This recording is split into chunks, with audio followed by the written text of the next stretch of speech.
Boa noite, esse aqui é o programa Contraponto, nós estamos estreando hoje, né, pela TV Sol, um programa de debates, de conversas sobre política, sobre arte, filosofia, vamos falar sobre muitas coisas aqui nesse programa, né, e a gente quer um espaço onde a gente possa aprofundar sobre diversos temas, que a gente possa discutir abertamente, sem nenhum tipo de restrição, com isenção e com uma vontade, né, de conhecer a fundo, né, os problemas da nossa cidade e do mundo. E hoje nós estamos convidando o Edilson Borella, que é sociólogo, né, e também assessor na Câmara Municipal de Marília, membro do Partido dos Trabalhadores, e então a gente vai discutir um pouco desse momento político de hoje tão dinâmico, né, e tão raro, né? A gente vive um momento histórico ainda no país, para o bem ou para o mal, né? A gente vive isso. Como que você avalia hoje, Borella, esse momento de hoje? O que a gente está aprendendo com essa confusão toda, com esse ritual todo que está tendo de passagem no governo federal? Boa noite, Luiz. Boa noite, amigos da TV Sol. Nossa democracia ela é nova, tem pouco tempo de duração. Se percebermos assim, do advento da República para cá, foram poucos anos democráticos, né? E sempre com intervalos de regimes duros, né, ditatoriais. De qualquer forma, eu vejo como uma possibilidade de recuperarmos assim alguns debates que foram perdidos. A necessidade de se fazer uma reforma política no país, dos meios de comunicação, tributária, econômica, de ter uma participação ativa mais constante da sociedade, né, civil, mesmo que eu particularmente vejo como um momento ruim, sobretudo para o meu partido político, de qualquer maneira eu vejo como haverá alguns ganhos, né, que permitirão à sociedade perceber que a República não pode estar frágil, né? Ela não pode estar submetida a um poder político, né, ou de um poder de um partido político. É importante que ela seja plural, né, e que tenha intervenções cada vez mais qualificadas. Você considera que a República está enfraquecida hoje? Vamos parar para pensar. A gente tem aí um cenário onde a maior parte, a absoluta maioria dos parlamentares foi eleita com dinheiro privado, com dinheiro de empresas, atendendo a interesses particulares. Você não acha que existe em si uma disfunção no Congresso? Existe uma quebra aí do sentido democrático enfim, da nossa política hoje? Uma vez que esses representantes eles estão lá, muitas vezes priorizando seus interesses particulares e corporativos ao invés do interesse público? Concordo. O Poder Legislativo ele é estéril, né, fisiológico. Nós vivemos num regime presidencialista, porém pluripartidário. São 33, 34 partidos políticos, né? Isso, nenhum governo consegue hegemonia. Então, ele obrigatoriamente ele tem que fazer uma coalizão suprapartidária. Isso enfraquece qualquer governo, porque ele precisa reduzir o seu programa para atender uma base necessariamente não politizada, muito fisiológica. A falta de uma reforma política que o governo Lula não quis, né, não teve força para fazer, da mesma forma o governo Dilma, né, e isso permitiram, né, um Congresso tão frágil, né, com um debate que empobrece, né, temas tão importantes da conjuntura. E como que você acha que é possível uma reforma política? Isso é um debate que eu acho que todos temos, né? Hoje, agora, voltou à pauta a questão da reforma política. Agora, a reforma política realizada nessas condições por um Congresso com essas características não vai ser uma reforma que provavelmente vai atender ao interesse da população, né? Hoje nós precisaríamos de uma reforma para rever os gastos de campanha, para rever a questão da proporcionalidade, para rever a questão de financiamento mesmo, né, da campanha, como que ela é financiada. Precisaríamos rever talvez a questão do voto proporcional versus voto distrital. Tudo isso são temas que a sociedade hoje ela não está discutindo. Ou se está discutindo, ela está discutindo de uma maneira alheia aos partidos, né? Distante dos partidos. Como que você acha que é possível hoje iniciar um debate sobre reforma política nessas condições? De qualquer maneira, assim, o Congresso tem uma pauta que discute, né? Ivan Valente, outros parlamentares, Jean Willis, estão debatendo isso, mas num espaço muito pequeno, né? Eu creio que a sociedade civil, através de movimentos sociais, sindicatos, ONGs, precisam debater isso, né? Talvez um sistema de plebiscito ajudaria muito, né? E colocar alguns pontos que são, assim, prioritários, né? Desde esse que você apontou do financiamento, formas de representação. Um tema que é muito debatido dentro dos partidos menores é a cláusula de barreira. Mas acho que isso é importante ter, né? Não dá para aceitar o surgimento de novos partidos a cada eleição, né? Hoje são 32 partidos e esses partidos interferem, né? Diariamente em qualquer questões de emenda parlamentar, orçamento da União, do Estado. O plebiscito eu acho que ajudaria muito isso, né? A população tendo voz, né, e poder de decisão. Mas é claro que o Congresso não pode se omitir. Ele tem que trazer algumas diretrizes, né? E tem alguns pontos que eu acho que são muito relevantes. Você acha que o PT, uma vez que tenha consumado esse primeiro processo, né, de suspensão da presidente, vai se empenhar numa reforma política, assim, até porque não tem outro caminho, né? Você acha que isso é possível?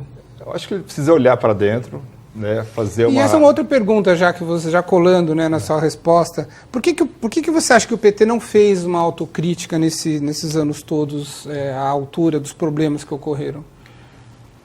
Acho que primeiro, acho que ele interpretou muito mal os movimentos de junho de 2013. Sim. Não soube fazer uma leitura correta daquelas manifestações. Depois caiu numa zona de conforto, né? Com altos índices de popularidade, o Lula conseguiria eleger, entre aspas, um poste. Né? Não foi o que eu disse, né? Não estou comparando com um poste. Mas ele parece que falou isso, né? Eu elejo até um poste, parece que, né, então, conseguiu alguma coisa parecida, né, aparentemente. Então, isso demonstra a fragilidade dos partidos políticos. Exatamente, de todos os partidos, mas se o PT, que seria a vanguarda do vamos dizer, né, da política nacional, pelo menos diria, não conseguiu fazer um debate interno, como é que outros partidos conseguiriam, né? Essa é a fragilidade da democracia que a gente estava falando, né, Borel? Assim, acho que deverá ter alguns legados que vão ficar do governo Lula e do governo Dilma, né? Se há pessoas que sentem falta do regime militar, eu creio que não agora, mas daqui 3, 4 anos, vão perceber algumas coisas do governo Lula e do governo Dilma, né? Como, por exemplo, alguns programas sociais. Claro. Né? Então, isso é fundamental. Mas o partido precisa fazer uma reavaliação, né, de assumir meia-culpa, de cometer vários erros, né, que essa busca da governabilidade ela precisa ser calculada em cima de um programa mínimo de governo. Né? E isso é claro que isso passa por um debate maduro, transparente, de reforma política, né, como um dos principais pontos. Né? Junto com esse, eu acho que os meios de comunicação, né, reforma econômica, né, até reforma agrária é um ponto que historicamente está na bandeira dos partidos de esquerda, né, mas não houve avanço no governo Lula, governo Dilma. Não. Né? Então demonstra assim que a mesmo a questão da demarcação das terras indígenas, você vê que a demarcação que hoje se os indígenas têm algum direito é porque houve a demarcação do período Fernando Henrique, mas não do período do governo PT. Como é que se explica isso, né? Os movimentos quilombolas, por não exemplo. Né? Isso não foi desse governo. Por barragem, não é? Né? Então assim, tem muito gargalo que ficou mal explicado, ficou mal resolvido, né? Houve um pragmatismo político que arrefeceu perspectivas melhores para um programa de governo, né? E vamos ter que agora sim fazer uma avaliação, né? Alguns defendem uma refundação do partido, não sei qual vai ser o futuro do PT, mas com certeza isso vai respingar nas próximas eleições, né? o número de desfiliação cresceu muito, né, de parlamentares, de Sim. não parlamentares, né? Houve também filiações, porém saíram vários companheiros, né? Alguns saíram por N razões, outros por desencanto mesmo. Mas, assim, de qualquer maneira, eu tiro como isso a possibilidade de perceber que jamais devemos nos conformar, né, com o imediato. Né? Faltou no PT o horizonte de governar para frente, né? De governar pensando uma política de Estado permanente. Né? A Raquel Ronick, por exemplo, ela fala que a cidade precisa de urbanização, de urbanismo, né? E não apenas de conjuntos habitacionais, de avenidas, de viadutos e de prédios, né? Então, trazendo isso para uma questão de Estado, da macropolítica econômica, né? O PT ficou aquém disso, né? E paga por isso. E por N razões, acho que durante todo o governo Lula, o governo Dilma, nunca foi fácil, né? Sempre teve uma oposição muito difícil, ou oposição séria ou oposição fisiológica, né? Nunca houve um período de sossego, né? Mas mesmo os movimentos sociais, como o CUT, UNE, Movimento Sem Terra, né, tiveram um período de refluxo, que poderiam ir avante, cobrar mais resultados do governo, e também recuaram, foram para o governo, né? E aí cai num comodismo que acaba sendo prejudicial. Então é uma crise causada por preguiça também, né? Ou seja, falta de empenho, falta de fé na democracia, né? Mas eu acho que tem uma característica difícil, né? Que eu não sei se a gente pode chamar de caudilismo, né? Mas o fato do PT ficar muito centralizado na figura do Lula, eu acho que enfraqueceu o corpo do partido como um todo, né? Talvez, né? Eu acho que o Brasil inteiro... o Brasil tem uma cultura, né, de salvadores, né? Uma cultura, primeiro era o Collor, depois o fulano, Getúlio, Juscelino, né? E o Lula, ele se apresentou como herdeiro do legado do Getúlio, né? Agora, se a gente olhar um pouco para a história, a gente vê que a figura do Getúlio, na época, né, do seu suicídio, estava sendo desconstruída terrivelmente, como é a figura do Lula. Uma vez que ele cometeu o suicídio, ele declarou: eu saio, né, da vida para entrar na história, ou seja, que pelo menos ele não salvou a vida dele, mas ele tentou salvar o legado dele, né? Mas isso foi um fato da história, né? Eu acho que hoje nós estamos num momento de deconstrução, existe uma busca, né, pela mídia, pela direita, de desconstrução da figura heróica, né, do Lula. Já não existe mais o mito, né, mas a gente não teve, talvez, vamos dizer, hoje um núcleo, né, pensante, aí agindo de forma autônoma, sonhando o Brasil, né. Eu não sei se você compartilha dessa visão, mas eu acho que o Noam Chomsky fez uma reflexão esses dias, onde ele diz que antigamente, nas crises, né, da década de 20 e 40, da guerra, as pessoas sofriam muito durante as crises, mas elas tinham esperança.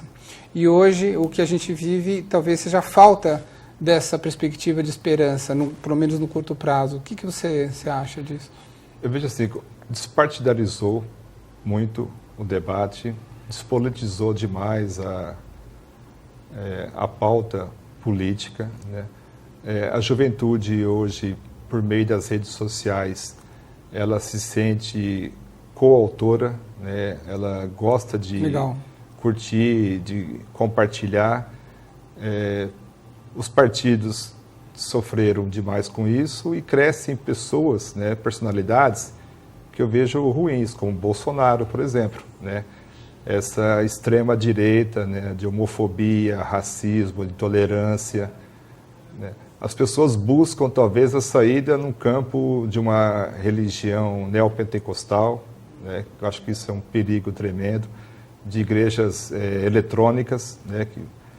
Então, assim, precisamos recuperar um pouco a subjetividade, né? Que isso caiu muito, né? As pessoas perderam a esperança e perderam, parece, o protagonismo, né? Transferiram para o outro aquilo que talvez esteja ao seu alcance. né? Então, aquela ideia do braço curto, né? Eu não sou capaz e dependo do outro, isso acho que é ruim, né? Eu vejo jovens sem essa perspectiva, ou quando tem uma perspectiva, com todo respeito, mas assim, é um Neymar, né? É um ídolo do funk ou de uma música sertaneja. Então, não é Ariano Suassuna, não é Luiz Erundina, né? Não são personagens que contribuíram, Graciliano Ramos, não são personagens que contribuíram com a história, com a cultura do país, né?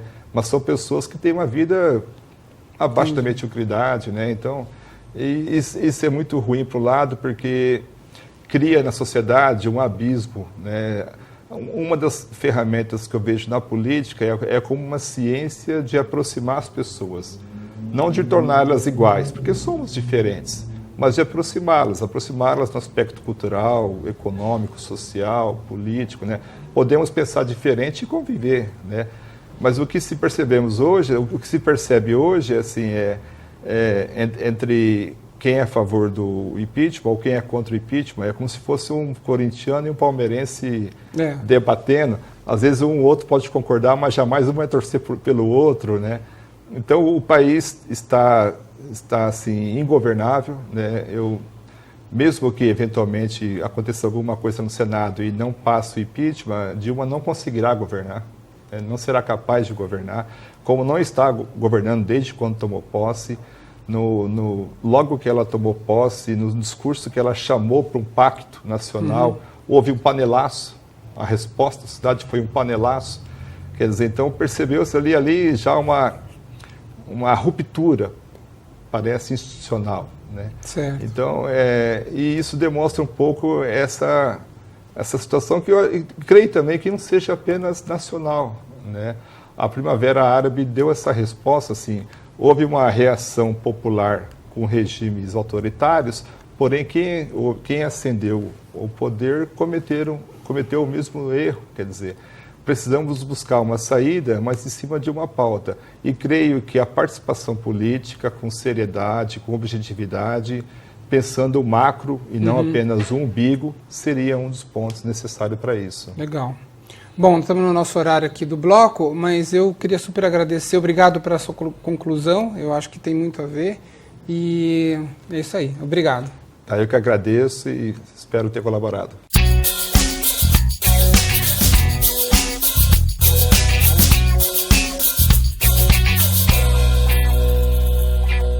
Estamos aqui agora com a Mariana Valera, ela que é arquiteta, formada pela USP de São Carlos, socióloga formada também pela Unesp e mestrando em políticas públicas pela Unesp também aqui de Marília.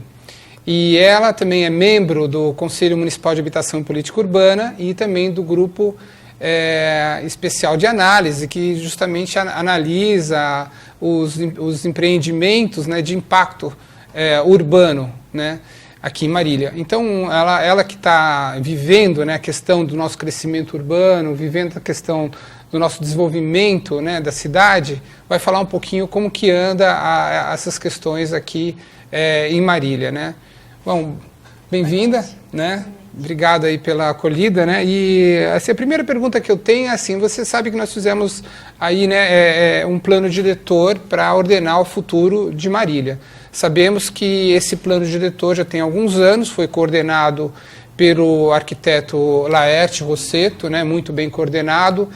Nessa construção desse plano diretor nós tivemos dezenas de audiências, então houve uma participação muito grande da população, tivemos aí mais de 1.600 pessoas comparecendo, participando e opinando, fizemos, enfim, um desenho de cidade ideal que contemplava aí parques, que contemplava um crescimento ordenado, que contemplava, enfim, uma cidade mais humana, mais receptiva, mais ordenada, com um zoneamento adequado. Hoje, como é que você vê a implantação desse projeto de cidade, desse plano diretor?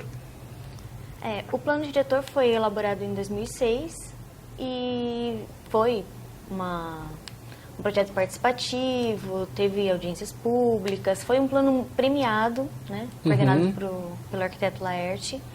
E, assim, foi um plano muito bem elaborado, abordava várias questões, questões de parques, vias verdes, vários projetos interessantes. Acontece que depois que o plano foi aprovado, em 2006, ele não foi executado, os projetos não foram realizados pelo poder público. Então, você tem um plano muito bem elaborado, teve um plano muito bem elaborado que não teve uma execução direta na cidade. Você não viu esse plano refletir na cidade, por falta, principalmente, de interesse do poder público de seguir o plano, de exigir que seja cumprido.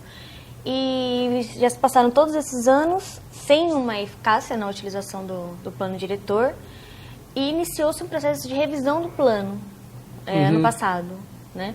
Para atualizar as questões que já não fazem mais sentido. Em 2006, a cidade já evoluiu, cresceu, outras questões surgiram. Então, está sendo feito essa revisão do plano diretor. A intenção é trazer o plano diretor mais para a realidade do dia a dia, do que a gente está passando hoje, para que, enfim, ele possa ter uma repercussão na realidade da cidade. Entendeu?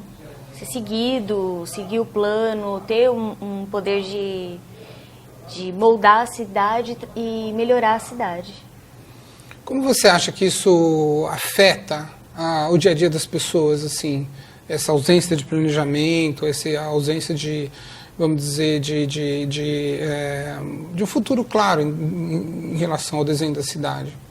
Eu acho que isso afeta principalmente na qualidade de vida das pessoas, né? Porque você não tem espaços públicos qualificados, você tem uma cidade que cresce desordenadamente. Então, assim, a qualidade de vida do marilhense fica prejudicada, né? Principalmente nas questões de experimentar a cidade, de encontros, de áreas para as pessoas se encontrarem, desenvolver atividades, assim como tanto questão de mobilidade, de morar melhor, de organização dos bairros. Então, isso prejudica, porque você não tem um plano que está sendo seguido, né? A cidade vai crescendo um pouco sem uma ordenação. E o plano diretor, eu entendo que nós vamos ter em breve uma conferência das cidades aí, justamente da cidade, para justamente, entre outras coisas, discutir a retomada da revisão do plano diretor. Como que você vê que isso está sendo feito pela prefeitura? A questão da conferência da cidade ficou um pouco atrasada, né? Já era para ter sido organizado a comissão que vai preparar a conferência da cidade. E então, assim, as discussões para preparar as reuniões, para chamar a população, está um pouco prejudicada, né? Tá sendo tomada assim em cima da hora, porque a gente precisa fazer a conferência da cidade até junho. Então, assim, a organização está um pouco sem participação da população, né? Das entidades.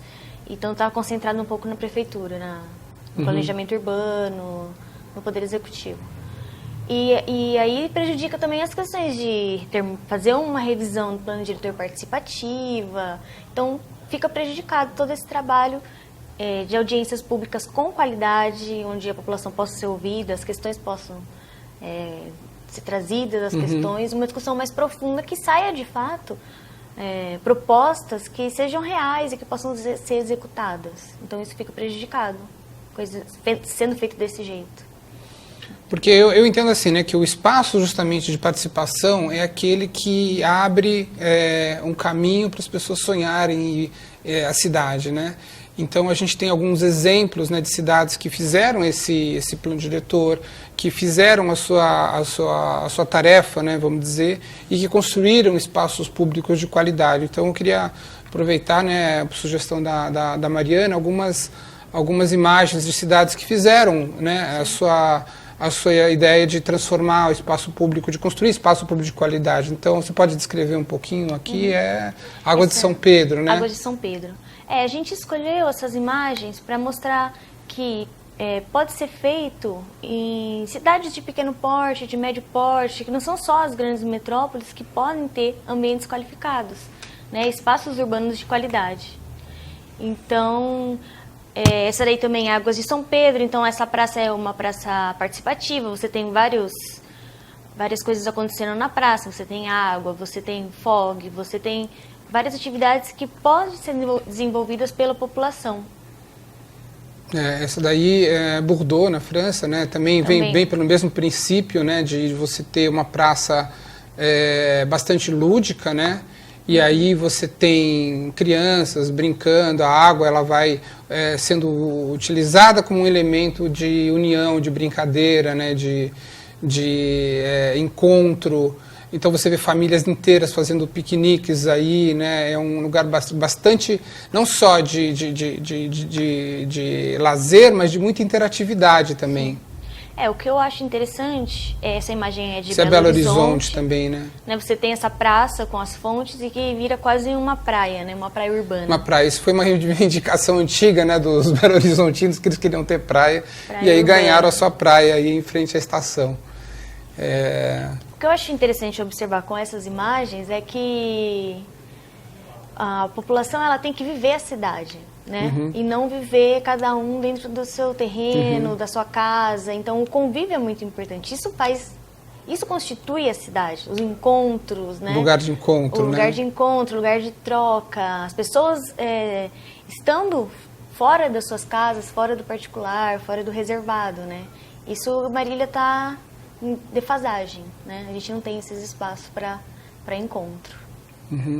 E esse fenômeno da forma como a cidade se desenvolve, né? Você vê essas urbanizações novas saindo fora dos eixos mais tradicionais, urbanizações aí lá em Nóbrega, nos extremos da cidade, às vezes sem conexão adequada, né, com a infraestrutura urbana. Por que acontece esse fenômeno? Na verdade, Marília tem uma questão geográfica, né? Onde ela está implantada, você tem os vales contornando a cidade. Então, uma característica do processo de crescimento urbano é essa fragmentação da malha urbana, né? Porque com os vales que a gente tem, a nossa dificuldade justamente são as conexões. Isso, junto com a falta de planejamento, de uma visão estratégica de crescimento, né? Então, isso prejudica as ligações. Você tem uma cidade cada vez mais segmentada, com dificuldade de atravessar, de você conseguir percorrer a cidade sem problemas. Né? Então você tem regiões que não se conectam, regiões que você não consegue atravessar, o transporte coletivo tem dificuldade de circular, principalmente por conta disso. Falta de planejamento, aliado com uma questão geográfica, né, da cidade. Então isso acaba dificultando. Teria que ter um esforço maior, né, nas questões de ligação, de mobilidade. De repensar essa questão da mobilidade, né? Sim. Bom, a gente vai precisar encerrar. Antes disso, eu queria só anunciar então que nós vamos ter a Conferência das Cidades em junho. Vamos anunciar aqui adequadamente, tentar chamar a secretária e tudo mais. E também tem um pedido da Associação Amor de Mãe para doação de pizza, para doação, aliás, de ingredientes para fazer pizza, para um evento beneficente, né, do Amor de Mãe, que tem um trabalho maravilhoso. A entrega até dia 30 de maio, eles estão pedindo embalagens de pizza, caixas de tomate, 200 discos de pizza e galões de azeitonas. Então, todo mundo que puder colaborar, a gente sempre vai tentar dar um espaço para as entidades aqui também. Vai ser de muita ajuda, vai ser muito bem-vindo. Né? E obrigado, Mari, muito bem-vinda. Vamos continuar com esse debate. Sim, com certeza. E, enfim, tem muito pano para manga aí. Obrigado, boa noite.